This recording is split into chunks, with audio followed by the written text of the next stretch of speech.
Элизабет Бакиризо родилась в 1990 году в городе Гуаякиль, Эквадор. Она выросла с родителями Кэти и Марио Бакиризо, а также с младшей сестрой Катией. В возрасте 16 лет Элизабет познакомилась с парнем по имени Луис Эрмида. Они были одного возраста. В то время девушка училась в школе только для девочек, а Луис в школе только для мальчиков.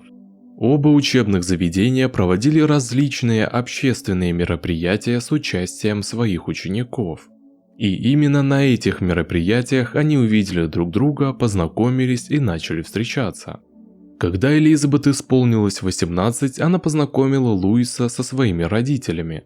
По словам Кэти, он был очень вежливым и воспитанным парнем.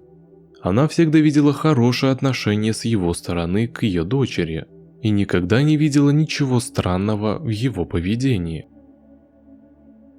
Пара была очень близка, и они многое делали вместе. Даже начали учиться в университете Гуаякиля на одном курсе по специальности коммерческая инженерия, что очевидно позволило им проводить гораздо больше времени вместе. Все видели, что они были парой, которая очень любила друг друга. Пока они учились, Луис принял решение сделать Элизабет предложение. Но она отказалась, поскольку за несколько месяцев до этого у ее сестры диагностировали лейкемию. Она сказала ему, что хочет, чтобы все ее силы и энергия были направлены на родителей и сестру, чтобы у девочки была самая большая поддержка в ее выздоровлении. Луис принял это и сказал ей, что он надеется, что они продолжат свои отношения. Когда Катия поправилась после лейкемии, парень снова сделал предложение Элизабет. Они были очень близки к окончанию учебы, поэтому девушка сказала ему, что им лучше подождать и закончить свои студенческие обязанности. В дополнение к учебе в университете она также посещала несколько курсов макияжа и подрабатывала моделью. В то время у нее было много учебных и профессиональных нагрузок, и она решила, что сейчас не самое подходящее время для свадьбы. Пара осталась вместе, но теперь Луис начал понемногу отдаляться от Элизабет. По словам ее родителей, в обоих случаях, когда она отклоняла предложение о браке, парень уходил от нее, но через несколько недель возвращался к нормальной жизни, которая была у него с его девушкой. Они были так близки до свадьбы, что даже свою дипломную работу писали вместе. На выпускном Луис Эрмида сказал несколько слов о Элизабет, а она посвятила свою речь сестре, потому что, по ее словам, она была очень смелой и была ее примером для подражания. После выступления обоих выпускников Луис снова сделал девушке предложение, но на этот раз она согласилась, и они начали подготовку к свадьбе. В ноябре 2019 года они поженились. Это была очень пышная свадьба, было много гостей, и церемония проходила в церкви под названием Ла Мерседес в городе Гуаякиль. Все люди, которые там присутствовали, сказали, что пара выглядела очень счастливой. Они предсказывали большое будущее и думали, что у них все будет очень хорошо. Началась супружеская жизнь, и казалось, они были очень счастливы вместе. Медовый месяц отметили в Мексике, а первую годовщину свадьбы в Перу. Пара путешествовала целую неделю и выкладывала фотографии в свои социальные сети. Но вскоре после возвращения их жизнь сильно изменилась. 21 декабря 2020 года в дом семьи Бакиризо позвонили родители Луиса Эрмида. Они рассказали родителям Элизабет о трагедии. Якобы в тот день их дочь пострадала от несчастного случая в доме и погибла. Звонок был сделан почти в полночь, и родители девушки не могли поверить в то, что им рассказали. Они попросили родителей парня позвонить в службу спасения, чтобы те приехали к Элизабет и посмотрели, все ли с ней в порядке, есть ли у нее жизненные показатели, есть ли пульс и можно ли ее реанимировать. Но семья Луиса была очень категорична в своем ответе, потому что в тот момент девушка была уже мертва. Им сказали, что они должны приехать в дом пары, чтобы ее увидеть. Прибыв на место происшествия, Кэти и Марио действительно обнаружили свою дочь, лежащую у подножия лестницы, с мокрыми волосами и в тапочках. Поэтому они предположили, что она принимала душ, а когда вышла из него, поскользнулась на лестнице, что и стало причиной ее смерти. Когда родители приехали на место происшествия, в доме уже находилось похоронное бюро, что показалось им немного странным, так как они обычно приезжают не сразу, но в итоге между болью и шоком от происходящего они не стали долго об этом думать. Семья Луиса настаивала на том, чтобы у Элизабет не было поминок, чтобы ее похоронили в тот же день и не проводили судебно-медицинскую экспертизу для определения причины смерти. Они добавили, что возьмут на себя все расходы на похороны и все формальности, чтобы Кэти и Марио смогли спокойно пережить свое горе. Хотя они приняли помощь, оказанную родителями Луиса, они отметили, что их не устраивало только одно – отсутствие поминок. Они хотели, чтобы семья и друзья Элизабет смогли попрощаться с ней. Она была очень жизнерадостной женщиной, у нее было много знакомых, много друзей, и они хотели, чтобы все эти люди смогли как следует попрощаться с их дочерью. В похоронном бюро было выдано медицинское заключение, в котором было установлено, что причиной смерти Элизабет стали почечная недостаточность и сердечный приступ. Это был отчет, который был предоставлен родителям, после чего тело было подготовлено для поминок. И тогда Кэти и Марио начали замечать очень странное поведение Луиса. Он не выглядел печальным вдовцом и даже не подошел к гробу Элизабет, чтобы увидеть ее на мгновение или попрощаться. Луис не плакал и не выглядел расстроенным из-за смерти жены. Они уже провели много лет вместе, 11 лет знакомства и 1 год брака. Они пережили много событий и совершили много поездок. Действительно, за все, что они пережили, он должен был выглядеть очень печальным, чего не произошло. Затем Кэти заметила, что у него была рана на брови в виде царапины. Она подошла к нему, чтобы спросить, что с ним случилось. И Луис сказал ей, что в тот же день, когда умерла Элизабет, на него напали. Но он уже сходил в полицию вместе с отцом и подал заявление, что очень удивило женщину. Также на поминках подруга погибшей подошла к ее матери, чтобы кое-что ей рассказать. У нее был секрет, который Элизабет скрывала долгое время, но она хотела рассказать об этом не в тот момент, а после похорон. Но Кэти настояла на том, чтобы она рассказала ей все прямо сейчас, и тогда она узнала ужасную правду.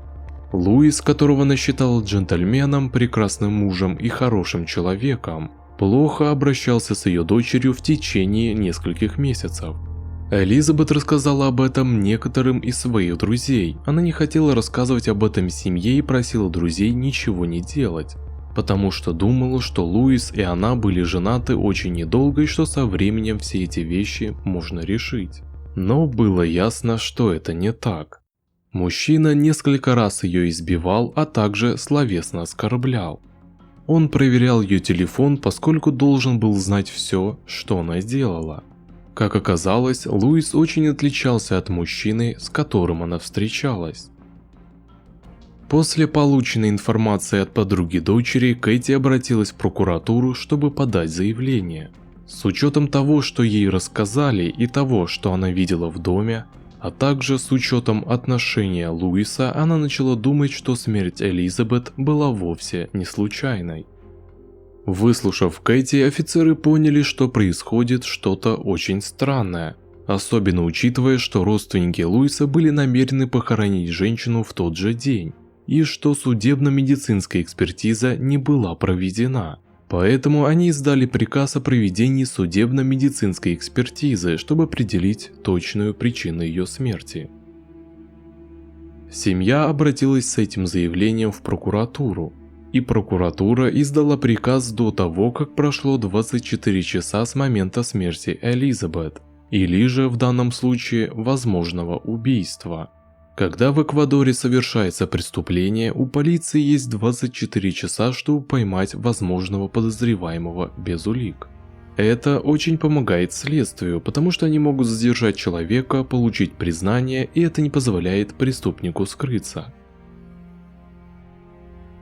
Когда судебно-медицинская бригада получила этот приказ и когда они подготовились и приехали на поминки Элизабет, прошло уже 24 часа с момента ее смерти, поэтому на тот момент офицеры не могли никого задержать.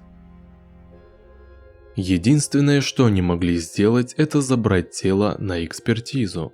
Когда на поминки приехала судебно-медицинская бригада из прокуратуры и Луис Эрмидо понял, что они собираются забрать тело женщины, он сбежал с места происшествия с помощью одного из своих братьев.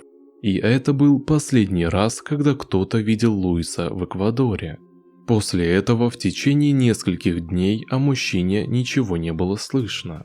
Пока он был в бегах, была проведена судебно-медицинская экспертиза тела Элизабет, и было установлено, что то, что говорили в похоронном бюро, было полной ложью. Не было почечной недостаточности и не было сердечного приступа. Причиной смерти была черепно-мозговая травма. У Элизабет было 2 раны на голове. Ее дважды ударили очень тяжелым предметом с острым краем, но определить, что это был за предмет, не удалось, потому что у них могло быть очень много вариантов. Также было видно, что у Элизабет были различные синяки по всему телу, и что эти раны были явно не от падения с лестницы. В это время Луис Эрмидо уже считался главным подозреваемым в смерти своей жены. Еще одна вещь, о которой много говорили, это манипуляция с телом. И дело в том, что судебно-медицинская экспертиза также установила, что раны на голове Элизабет были заклеены или по крайней мере пытались заклеить специальным клеем, который продается в книжных магазинах и используется для поделок. Это очевидно привело к убеждению, что это сделал Луис. Кроме того, когда женщину нашли, у нее были мокрые волосы. Считается, что не только ее муж, но и его семья помогала ему проводить разные манипуляции с ее телом. Еще один момент. Родители Элизабет сказали, что когда они приехали, тело их дочери уже окоченело. Не было похоже, что она умерла в тот день. Казалось, что прошло уже несколько часов. Камера в доме, где проживала пара, также показала, что около 5 часов вечера к дому подъехал автомобиль. Затем в 11 часов вечера прибыла машина похоронного бюро, а звонок семье был сделан только почти в полночь. Таким образом, хронология была очень странной.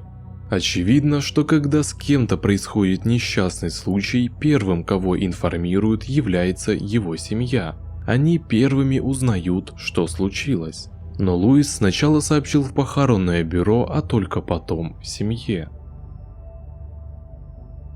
Все казалось слишком странным.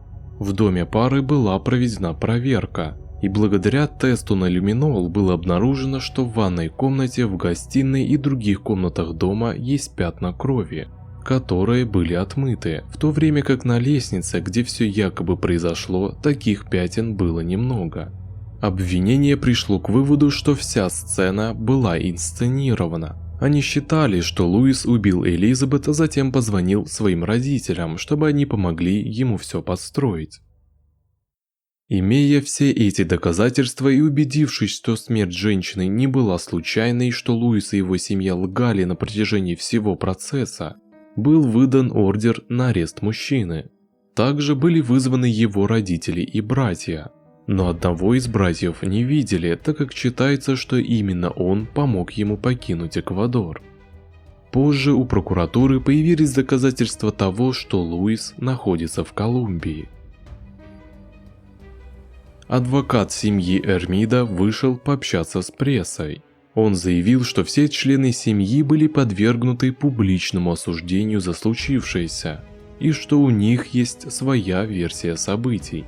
Адвокат сказал, что для них человек, который нанес клей на раны Элизабет, был работником похоронного бюро, и что именно он настоял на том, чтобы как можно быстрее провести похороны без проведения судебно-медицинской экспертизы. Они доверились этому работнику, поскольку, как он сказал, он был врачом, и вдобавок к этому был очень хорошим другом Луиса. Представитель команды защиты заверил, что на тот момент не знал, где находится подозреваемый, но он придал достоверность версии обвинения, поскольку сказал, что последнее местонахождение его клиента было в Богота, Колумбия, и он не вернется в Эквадор, пока не получит определенные гарантии, чтобы иметь возможность дать показания. Как оказалось, человек, работавший в похоронном бюро и давший медицинское заключение, не был врачом. Он был танатокосметологом, человеком, который подготавливал тела для похорон.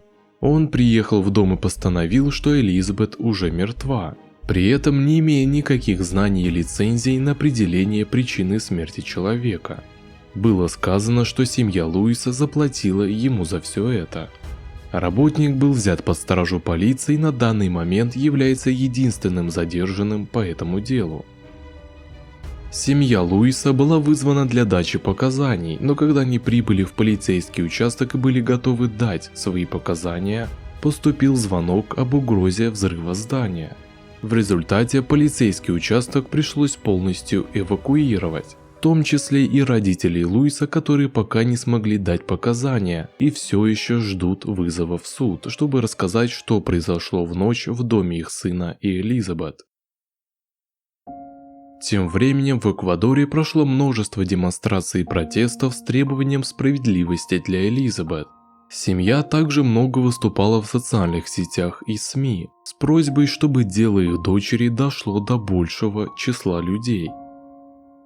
Кэти и Марио по сей день продолжают требовать справедливости для своей дочери и хотят получить разъяснение по поводу всего, что произошло той ночью в доме и зачем Луис Эрмида лишил жизни Элизабет.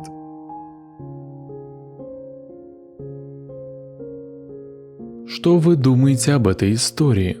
Пишите ваше мнение в комментариях, а также подписывайтесь на мой YouTube канал и на другие социальные сети. Ссылки на них есть в описании и в закрепленном комментарии под видео. Не прощаемся.